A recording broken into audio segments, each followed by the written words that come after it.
ये इनके लिए क्या अलग से इन्विटेशन भेजना पड़ेगा लड़कियों के लिए?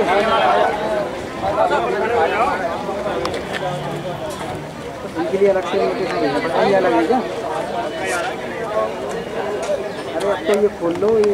और बुला भैया पीछे से आनंद सबको पूरे सब लोग ऐसे एकजुटता ना यार।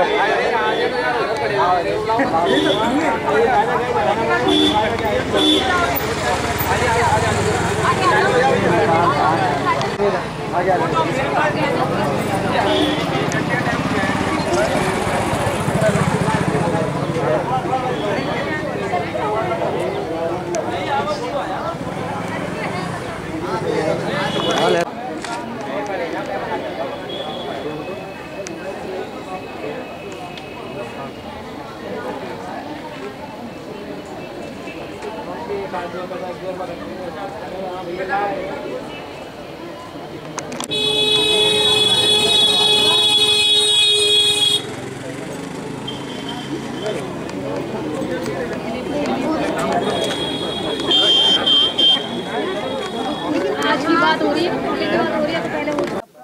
मेरा बीडी पाठक नाम है मेरा, और मैं आदर्श अनुदेशक welfare association Uttar Pradesh Aligarh unit का संगठन मंत्री हूँ, जिला संगठन मंत्री। आज हम लोग जिलाधिकारी महोदय से अपनी समस्या को लेकर के दूसरी बार मिलने के लिए आए हैं। हमारी समस्या ये है कि हम परिषदीय उच्च प्राथमिक विद्यालयों में जो संचालित हैं उनमें अनुदेशक के रूप में कार्य, विषय विशेष के रूप में कार्य कर रहे हैं, शिक्षक के रूप में, जिसमें शारीरिक शिक्षा, कला और कृषि तथा कंप्यूटर, इन विषयों को पढ़ाने के लिए हमें संविदा पर अनुदेशकों को रखा गया था उच्च प्राथमिक विद्यालयों में। हमारे शासनादेश के अनुसार हमें 11 माह के लिए रखा गया था 7,000 के मानदेय पर। पिछले वर्ष 2013 में हमको रखा गया था। अब नवीनीकरण के लिए हमारे अगले सेशन 2014-15 के लिए शासनादेशानुसार हमारा नवीनीकरण 31 मई 2014 को ही हो गया था, जिसमें हमें 1 जुलाई 2014 से कार्यभार इस विद्यालयों में ग्रहण करना था। लेकिन जिलाधिकारी, विशेष शिक्षा अधिकारी महोदय के ढीले रवैये के कारण और प्रशासन की ढीले रवैये के कारण हमें 1 जुलाई 2014 से अनुदेशकों को विद्यालय में कार्यभार ग्रहण नहीं कराया गया। एनपीआरसी स्तर और बीआरसी स्तर पर यह बोल दिया जाता है कि जब तक जिलाधिकारी महोदय के यहाँ से पत्रावली आपकी अनुमोदन होकर के नहीं आ जाती तब तक आपको विद्यालय में कार्यभार ग्रहण नहीं कराया जाएगा।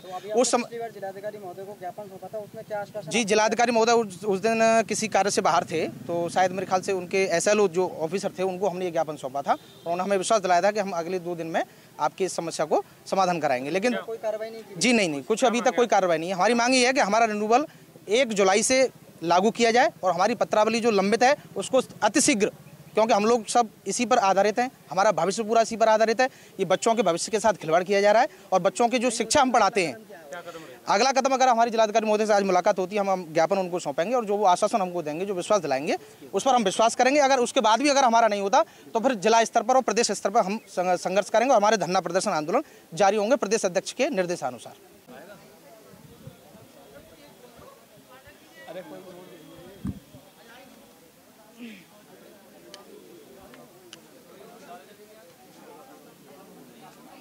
कैसे बच्चों को डील करते हो, कैसे पढ़ाते हो ये लोग? मेरा नाम लक्ष्मी देवी है। क्या समस्या है? जी, हम 5 तारीख को भी आए थे, उस दिन कह दिया था हमसे कि आपका रिन्यूअल हो जाएगा, लेकिन अभी तक कुछ नहीं हुआ और हमें रिन्यूअल 1 तारीख से ही होना चाहिए। अन्य ज़िले हैं उनमें रिन्यूअल हो चुका है, लेकिन अलीगढ़ में ही हम लोगों के साथ खिलवाड़ किया जा रहा है। तो क्या कारण रहा है इसमें जो अभी तक रिजल्ट नहीं हो पा रहा है आपका? ये तो यही बता सकते हैं, ये डीएम साहब ही बताएंगे। नहीं नहीं नहीं, संपर्क किया उसके नहीं, 480 है सर। क्या मांगा? हमारा रिन्यूअल होना चाहिए। नहीं होता तो अगला कदम क्या होगा? हम बार ये धरना प्रदर्शन करेंगे। क्या कार्य है आप लोगों का?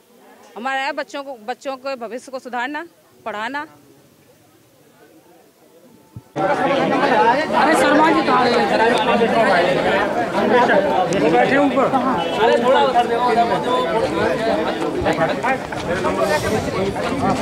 अपने यहाँ से ज्ञापन दिया था प्रशासन अधिकारी थे, उनको उस पर कोई सुनवाई नहीं हुई। जब हम लोग ऑफिस में मतलब अपने जहाँ पे हमें पोस्टिंग हम वहाँ जाते हैं तो हम लोगों से ये कह दिया जाता है कि आप लोगों का रिन्यूअल नहीं है, इसलिए आप लोगों के साथ में कुछ भी इस तरह का वो नहीं हो सकता, आप रिन्यूअल नहीं करेंगे। तो पहली बार पहले भी कहा गया, चलिए उस दिन भी पहले भी ये बात कही गई थी। कोई निर्णय लिया जाएगा ना, उसमें फाइल आई होगी तो डीएम साहब निर्णय लेंगे उसमें।